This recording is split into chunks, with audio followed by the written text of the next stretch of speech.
Hi guys, అందరూ ఎలా ఉన్నారు? బాగున్నారా? పక్కా కొలతలతో దోస బ్యాటర్ ఎలా చేయాలో చూద్దామా? మంచిగా పొంగుతుందండి. చాలా ఫ్లఫీగా వస్తాయి. చూడండి, వీడియోలో చూపిస్తున్నాను.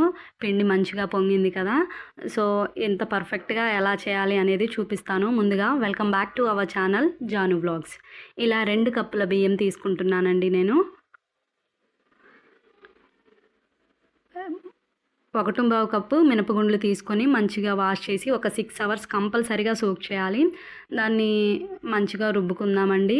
1కి 3 కొలతండి, అది గుర్తుపెట్టుకోనండి. ఇలా ఓవర్ నైట్ సోక్ చేసుకున్నాను.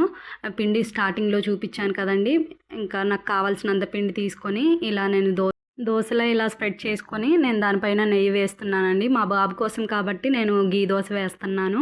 టేస్ట్ చాలా బాగుంటుంది. చూడండి కలర్ ఎంత బాగా వచ్చిందో. తర్వాత ఎగ్ దోస వేసుకుందామండి.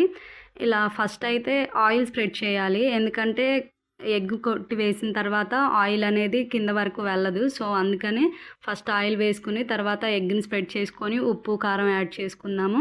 మళ్ళీ పైన కొంచెం ఆయిల్ వేసుకొని మంచిగా వేగిన తర్వాత ఫ్లిప్ చేసుకుందాము. కలర్ చూస్తున్నారు కదండి, పర్ఫెక్ట్గా వస్తుంది. ఎగ్ దోశ కంప్లీట్ అయింది. తర్వాత ఆనియన్ దోశ వేసుకుందాము. ఇలా ఉల్లిపాయ, పచ్చిమిర్చిని సన్నగా కట్ చేసుకొని ఇలా మూత పెట్టారంటే మంచిగా కుక్ అవుతాయి ఉల్లిపాయలు.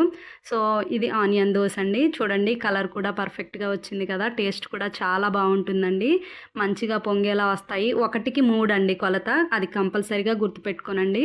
2 కప్పుల పిండికి నేను 2 కప్పుల బియ్యానికి నేను 3/4 కప్పు మినపగుండ్లు తీసుకున్నాను.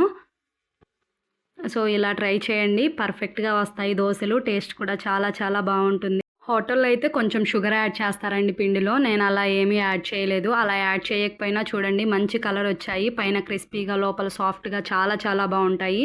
ఇలా ట్రై చేయండి. వీడియో నచ్చితే చిన్న లైక్ ఇచ్చి సబ్స్క్రైబ్ చేయొచ్చు కదా మామ, ప్లీజ్.